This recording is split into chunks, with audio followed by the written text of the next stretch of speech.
So we've got dating, courtship, engagement, and marriage. How would you define those and unpack each one of those a bit? Okay. First off, I'd say, but when someone goes on a date, it's not very helpful to immediately assume that this is a marriage interview and assessment. Okay. Okay.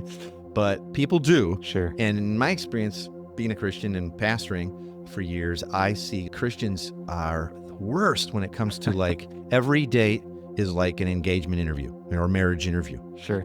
I think dating's a time for building relationships and friendship. You're building friendships and you're testing out relationships.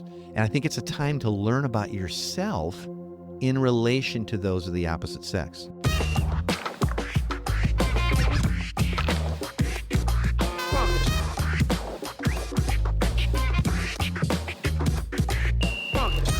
Welcome to the Everyday Disciple podcast, where you'll learn how to live with greater intentionality and an integrated faith that naturally fits into every area of life. In other words, discipleship as a lifestyle. This is the stuff your parents, pastors, and seminary professors probably forgot to tell you. And now, here's your host, Caesar Kalinowski. Well, hello. How are you, my friend? I'm good, man. You're good to go? You're living the dream today? Living the dream, gearing up. I feel the love in the air as we're talking about dating and marriage. Yeah, Right, nice little so- spin.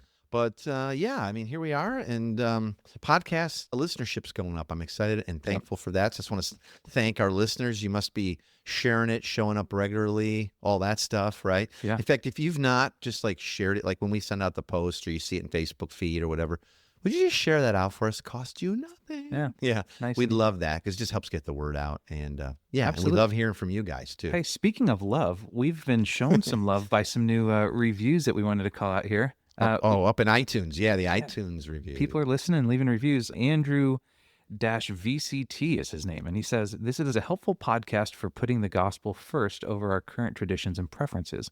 I feel like it's helping me become more gospel fluent." Boom. Love it. That's what we want, right? I love it. Thanks, Andrew-VCT. And then KS Pastor, who wrote from Germany. Yes. I was going to try to do a German accent. We're actually we have listeners like in 50 plus countries. It's Yeah, crazy. I love it. It's so I don't cool. know how you're finding us, but keep finding us. So KS Pastor says, high quality podcast, real topics, gospel centered, interesting hosts. What more can I say? Not much. So here's the begging. Like if you've not stopped by and given us a review, Yeah. and just like click the stars and do that, would you do it? I know it takes, oh gosh, it's got to take a minute. It's got to take a whole minute of your life, but you're going to listen for 30 and we spend hours preparing these. So that would be such a huge blessing. Absolutely. All right. The thousands and people listening, we don't have thousands of reviews. Love that, man. So Okay. thanks Well, for let's those awesome reviews. Yeah. Today, we're actually going to talk about how parents can help their kids in avoiding all too common and unhealthy like dating pitfalls that they just don't understand the difference between dating, courtship, engagement, and marriage, right? Yeah. That's a mouthful, right? Yeah, it's a lot. But it's true. And so like to do a really strong, hey, marriage, and here's some tips. There's Yeah. a million tons of that stuff. Sure. And truth be known, I'm reading them because I need to learn. But as I look at either we have listeners that aren't married. Yep. Right. So they look at Valentine's Day and they're like, I don't know, Yeah. like, am I going to hand out lots of flowers and chocolate or whatever? They're thinking through dating still. And maybe they have an eye towards marriage. Yep. Right. Or people have their kids either in that dating / looking to get married age, or they know it's coming. Sure. So it's not every listener. It's a lot of listeners, Yep. right? I think it hits just about everybody. But there is this huge, I think, misunderstanding. It's not even really talked about. I Googled it and you can't barely find anything on the differences between dating. Yep. What's dating really all about? Courtship then, that follows dating. Sure. Engagement, once you're engaged.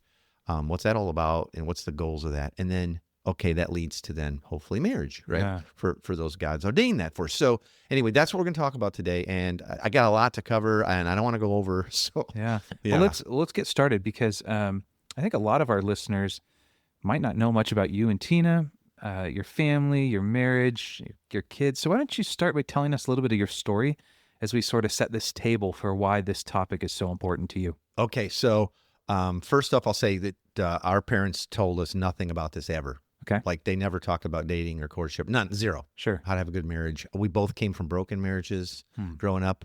My parents actually got remarried after 11 months of being divorced. My dad got Wow. saved. How cool is And I that? came home one day and my dad was there, not on his visitation day. And I was like, what are you doing here? And he's like, oh, well, it's just a story. I couldn't believe it. Right. Unreal. Yeah. Anyway, but so none of this, we were taught any of this. Right. Sure. And so we had no idea what the difference was between any of that stuff. But we started dating. Okay. We met and then started dating when we were 16 in high school. We went to Wow. rival high schools, literally in the same town. Wow. And we started dating, and it was kind of cross-town thing. You know? Sure. And that was this year we're coming up on 34 years.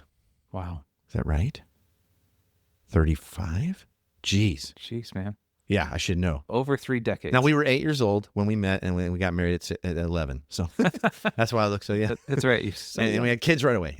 Huh. Anyway, so we didn't know anything, and seriously, by God's grace, we would not be married today. And I'm not throwing that out like flippantly. Sure. Like, we would not. And Tina and I have gone through, like most couples, ups and downs. But I would say on the curve, man, it just gets better and better. You know? But because of the gospel and what we're learning about our identity and who God is, right? Sure. And the same with our kids. So we have 3 kids. They're grown. 2 of them are married, and I've talked about them before. So Cool. we've been married a long time, and I would say that the things I'm going to talk about today, we learned along the way because we weren't taught it. Yep. Through life lessons, pastoring, and raising these kids. And I would say the things that I'm going to share today, by God's grace, our kids, they did this. And we've seen now, like I said, 2 out of 3 are married, and they're both married really well. Yeah. Like they're married forever. I'm really pretty confident in that. And I'll talk about a lot of that stuff. You know? That's awesome. And so there might even be things today that I fly past. Mm-hmm. And so, you know, if you listen to this, you're like, oh, I want more of that.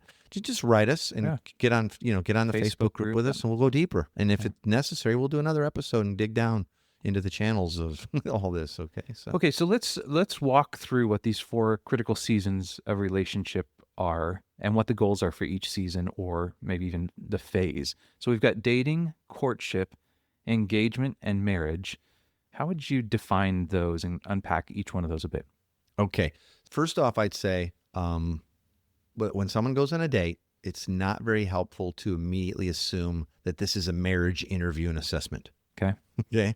But people do. Sure. And in my experience, being a Christian and pastoring for years, I see like Christians are the worst when it comes to like every date is like an engagement interview or a marriage interview. Sure. You know, I saw a meme recently where the gal was sitting across the guy from, you know, at a table having dinner or something like that. And she goes, well, since it's our first date, I thought it'd be really important to go ahead and name our first 5 kids. You know, it's like, wow. And I was like, I need that, you know, maybe if I can find that, we'll go ahead and post it with this episode. But, okay. But so here's what dating, I think, is. Okay. And you'll see as we go along how these all flow and why they're important. So this will loop around a little bit. Sure. So I think dating is a time for building relationships and and friendship. Like you're building friendships and you're testing out relationships. And I think it's a time to learn about yourself in relation to those of the opposite sex. Now, for many people, that's part of that process happens in parenting. Sure. Okay. Like we've talked about in other episodes, I've dated my daughters since they were little. Yep. Okay. My wife did the same with her son. So that's part of it. But you know, it's not all of it. So dating is building friendships and learning how to even interact and be with people of the opposite sex. Right. Okay. And it's to learn about what you find important in other people and attractive and what's a turnoff. Yep. And why not? Right. Absolutely. And I will just say this, I'm big on group dating, especially for younger folks. Okay. I'm big on it. But even those in their 20s and beyond. And as I'm going to point out, you know, coming up here, dates are not supposed to be courtship. That's different. Okay. So right away, I know a bunch of our listeners are like, well, should Christians be dating non-Christians? Yeah. You know, the whole unequally yoked thing. Sure. Okay. In my understanding and definition I just gave of what dating is, I don't think there's a yokedness going on. Okay. To me, to say that, and a lot of people are going to disagree, or their fear of what could happen. So if their kids were to date a non-Christian, sure. Hold on, keep going. There's more to the process because there's 4 crucial steps here, right? Absolutely. So don't freak out yet, but hear me out. So if dating is about building friendships and all, it's like, well, what about the whole unequally yoked? Well, does that mean you can't have friendships with not yet believers? Yeah. How are you ever going to make disciples? And I'm not saying missionary dating. I'm just saying if dating's about building friendships, you're often doing it in groups. You're learning about yourself as much as other people. That's not sinful. Okay. You won't find anything biblical that says don't do that. Sure. I'm not a big fan at all. In fact, I'm dead against it. A believer marrying a not yet believer. I think you have just problems galore. Sure. It's, you know what I mean? Yeah. And I think the scripture could point to that as well. But when dating, we let our kids date Okay. not yet believers because they didn't see it as marriage light. Mm-hmm. I can remember even way back in high school when I was kind of lost as a goose and wasn't even dating yet or barely ever in my whole life, right? Sure. There was always those kids that were like dating forever, you know, the guy or girl that's just with everybody. Right. And I would just see them up against the lockers, just like going at it, man, just like making out. And they were always together and they were on the phone nonstop and they were, you know, and I was like, that's like marriage light. Yeah. And you guys are like 16 or 17. Simmer down. Like simmer down. It's not even get a room. Like don't get a room. Like just be friends first, right? Yeah. And so I think dating is about that. And I could point to and praise God for very many opportunities with or examples where my own kids were dating someone, and as soon as that person that wasn't a believer, or had gone on dates, let's say that there was no exclusivity. Sure. It was just like, hey, had gone on dates, either in group or, hey, let's go out and get some coffee, or let's go to a movie or whatever.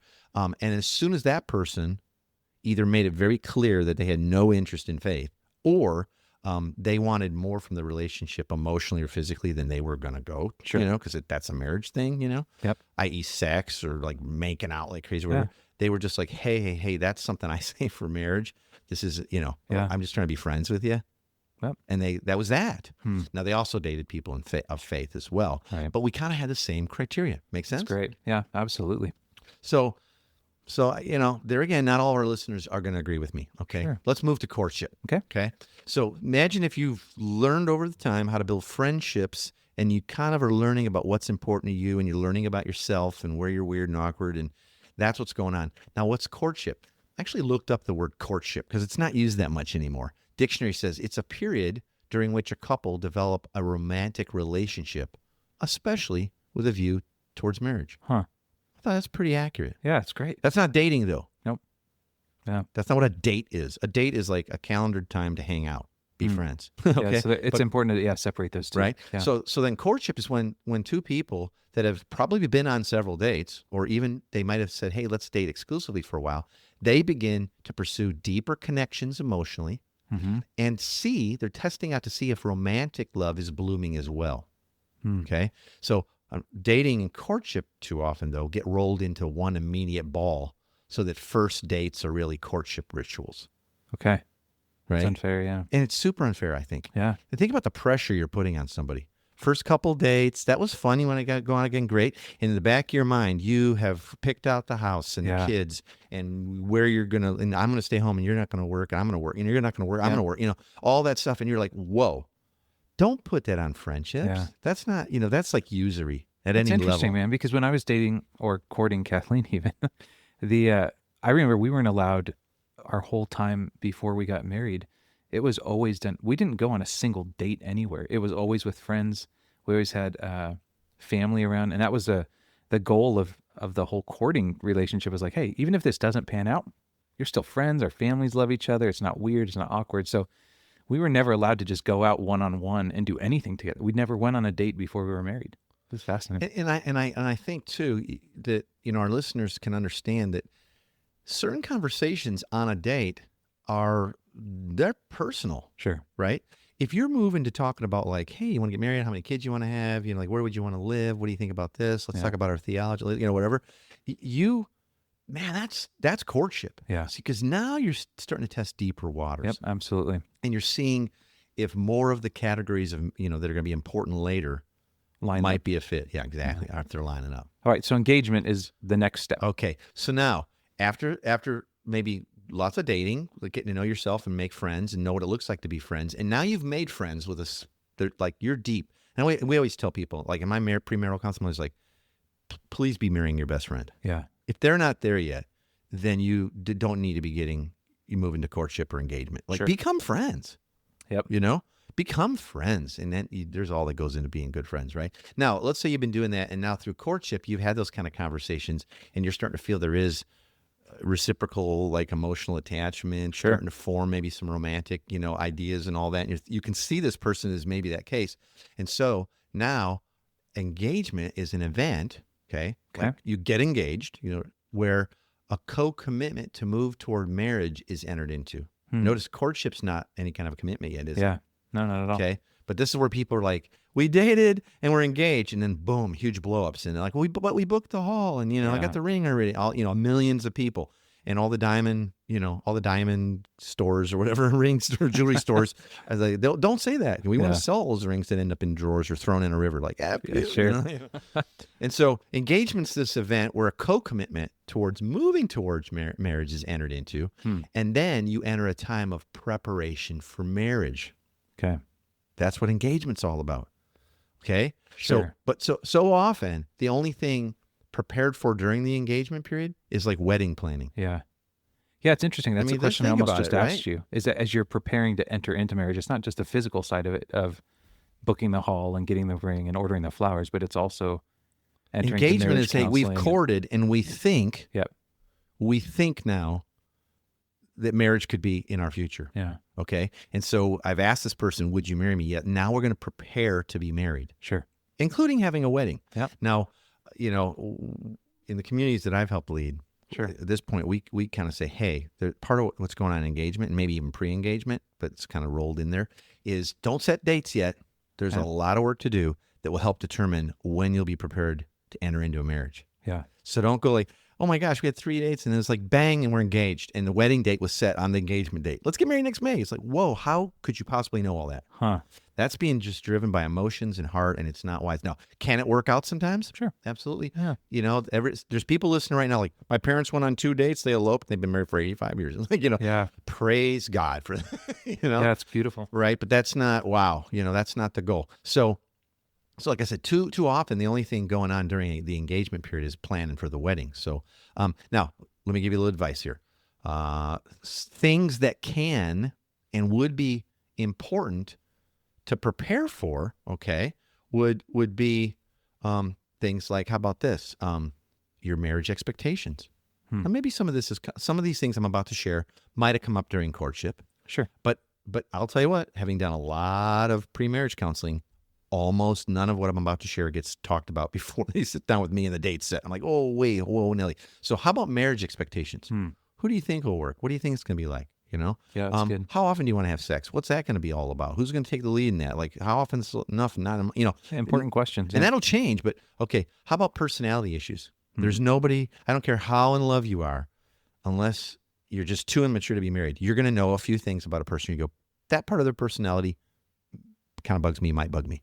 Yeah. That's okay. God uses those things that bug us to show us where we're not like Jesus yet. But let's talk about them. Sure. What's the thing behind the thing? What's the gospel unbelief? Why does that bug me about her? Yeah. Why does that bug him, her by him, right? Working through some of that stuff. Communication issues. Massive. Yeah. Couldn't spend more. There's not enough time to spend on that pre-marriage. Okay. Yeah. How are you going to resolve conflict? Because it's coming. Yeah. Do you have tools? Do you have skills? Have you had a good conflict yet? How did it resolve? What did you learn from it? Did you discuss it with anybody older, wiser? Sure. Finances. Yep. Yeah. All kinds of things. I can't believe how many people I talk to, on their way to getting ready to get married, and we're counseling them, getting them ready. Their parents never opened up a budget, never showed them any of that. They don't know if they had one. They never talked about it. Huh. Then we're like, how do you guys plan to manage it? I don't know. We both work. I have a bank account. He does. I think he'll probably pay the rent or the mortgage, and I'll probably pick up food, and I don't know what we're going to do for. Good luck. Whoa, you're one flesh. Like, what's going on? We have to talk about that. That's one person, one flesh, one family, one budget, right? Talk about that. Leisure activities. What do you like spending time doing? Do you like doing everything together? Probably not. It's actually healthy to do some things not. Sure. How much time? Like, what if someone is like, okay, I really don't see him during football season because he's between all the games and fantasy leagues and his buddies. Do you know that in advance? Have you discussed it? Are you thinking it'll just go away? Yep. It's time to enter into those.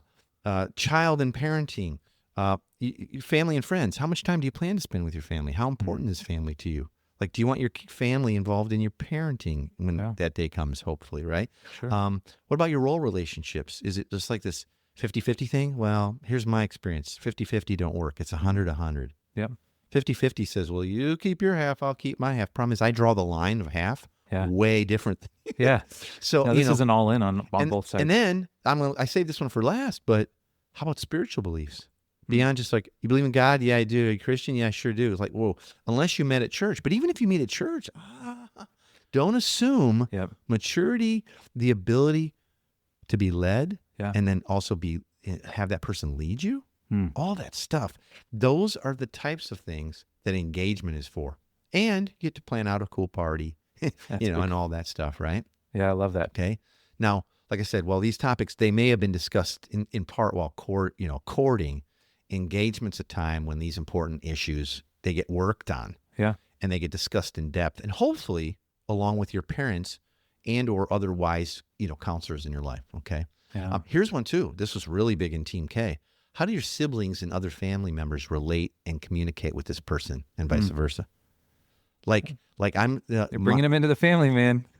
My kids have all said, unless my brother and sister sign off, Yeah. done deal. Uh, So as soon as they're starting to even court, Yep. not at a dating level, but as soon as it's courtship, like, hey, we might be thinking about that, could be. Yeah. It's a big deal. How's it work out? It's a for the big deal. family? Yeah. And I don't want to say too much more because I'll be giving away stuff and my kids will listen to this and be upset. But there are people that are no longer on the radar for the two that are married because they were nixed. Wow. My daughter, who was married to Daniel, Yeah. and they were very certain they were getting married. And we felt like, oh my gosh, he's the guy we've been praying since she was a baby for. Sure. But my son, her older brother, who's like her best friend, Yeah. was deployed in the military at the time. She said, we will not get engaged until he returns from the military and Caesar and Daniel have had time enough to hang out. And if my brother gives his, vote of approval, and I think and hope he will, then we'll get engaged. And they did it. Wow. And it was months and months of waiting for him to come back from war so she can get engaged and get into counseling issues and all this stuff, right? Wow. So how That's beautiful cool. though, right? Yeah, How it's beautiful awesome though, story. right? Checks and balances. Okay. So here's a question for you. It's a little bit, it's moving in a different topic slightly, but one thing that I hear quite a bit from my friends, and I remember hearing this even growing up before I got married, was this concept of like thinking it might be a good idea to try out sex, make sure you're compatible, that part of your marriage before you get married. What would you say to You folks? got to kick the tires in a car before you buy it. Yeah, You take right. it for a test drive. I don't know. Yeah. It's that stuff that I've heard constantly, right? So what- bad, you It's so bad. What would you say to folks that may feel like once they're engaged that this is a time to enter into that, to test it out before you actually put a ring on it? Yeah, well, that's so anti the gospel and anti what Scripture teaches, because there's no faith then in God, and it's really a jumping of these processes. Because if there actually is a logical, patient, trusting in the Lord, moving from dating to courtship to engagement to marriage, Yeah. that part of your relationship, which is an important part of intimacy, Sure. sex, is one of many that will get addressed. And if you are a couple that has waited till marriage to have sex, then you both don't know anything anyway, so you have nothing to base. Yeah. Okay. If you've not, if this is a second marriage, or if you have in the past in your life, had sex and all, Sure. and now you're in a relationship. If you're Christians, I'm going to encourage you that sex should not be a part of your relationship as Christians pre-marriage. Yeah. Okay. So I'm just going to say that straight up. Okay. And here's the reason, because the marriage, and this, we're heading right into marriage, is that, coming Sure, out that of fourth engagement, one, is a picture of the gospel. Hmm. And it's two people committed in covenant and submitted to one another Okay. that best display what God's really like. God exists in community, Trinitarian, and Father, Son, and Holy Spirit exist in this beautiful, we can't barely understand it or explain it, Sure. submission to one another, that together are God, Father, Son, and Spirit. And we are created in His image. And in marriage, two coming together, laying down preferences, laying down their life, male and female, unique differences, but made in God's image. Yep. All of that's what it's about. So to jump the shark and say, well, got to kick the tires on that, you're saying God doesn't know who's best for me. God can't teach us how to care for one another in intimacy and in sexual relationship. So we'll take that all into good. our own hands. Yeah, that's That- good. it's just it's not biblical, and it just creates a ton of problems. And maybe someday we'll do a whole episode on the challenges that you will face, and then for going there. So Yeah. let's talk about marriage a little bit, because I know we're running long here. So this isn't. I'm not going to do a thing on marriage because that's a whole right. But hopefully people are seeing how all these steps naturally lead and provide God plenty of time and room to move in our hearts and others. Now, marriage, let's just say this. Marriage is a covenant. It's a sacred bond between a man and a woman instituted by and actually publicly entered into before God and community. That's what happened in Scripture.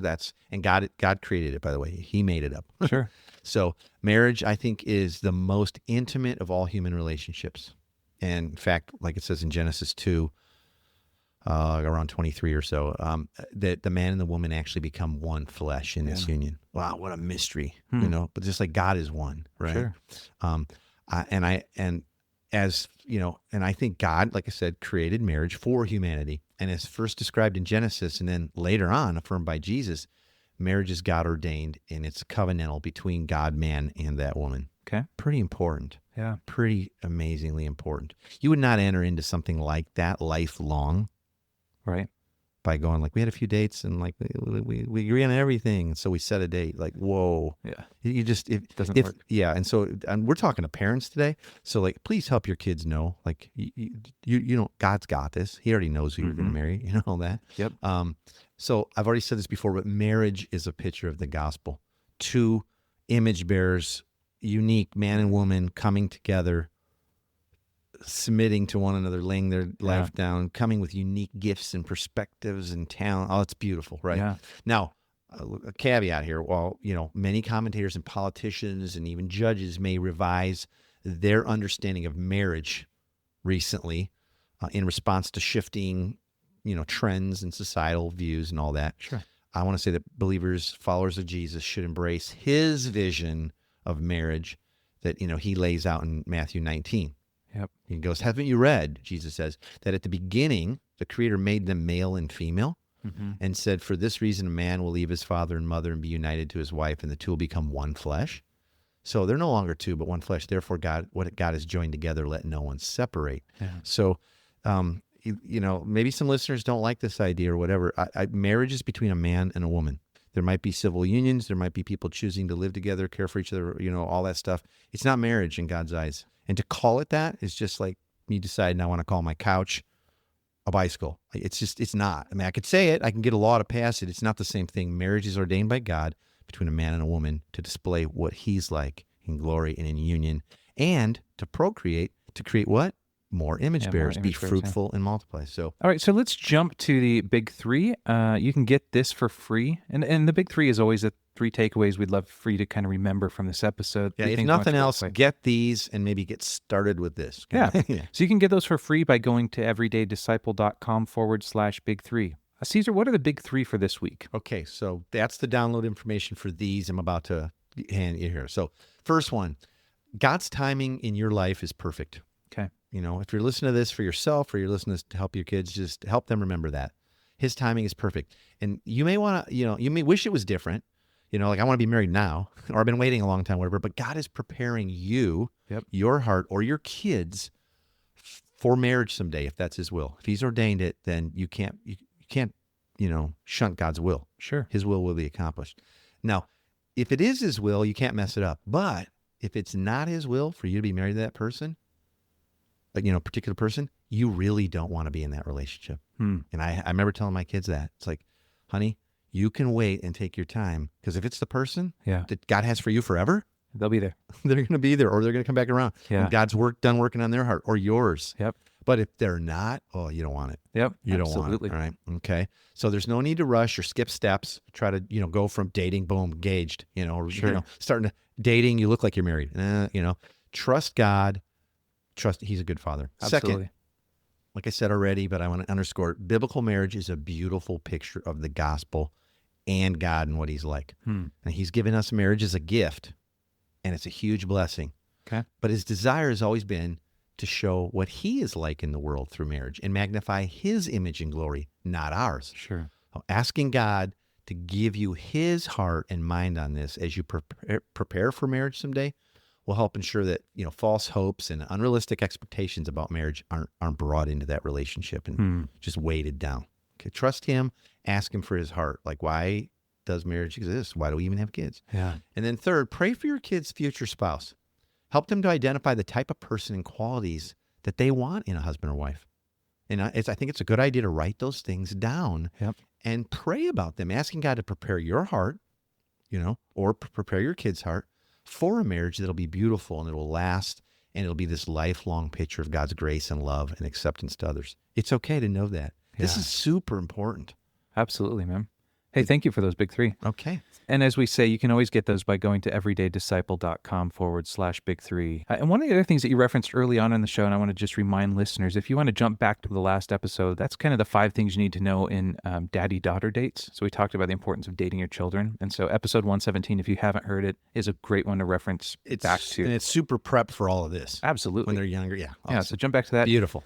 I know I invite you into this often. I want to do it again. If you're interested in learning a full framework for discipleship or getting into some coaching where you get to be taught gospel fluency, grow in that ability, have someone walk through that with you, help you with all that, just check out the coaching that we offer. If you go over to everydaydisciple.com/coaching, everydaydisciple.com/coaching, there's a bunch more information. There's a little form you can fill out there. You're not committing to anything, but that form will say, hey, I have some questions. I'm interested. And we'll set up a time to hop on a Zoom call and talk about it. I'd love to do that, see if we can get you into some coaching. As we mentioned, we're on Facebook. The group is growing there. All you got to do is go to the search bar up at the top of Facebook and type in Everyday Disciple Podcast.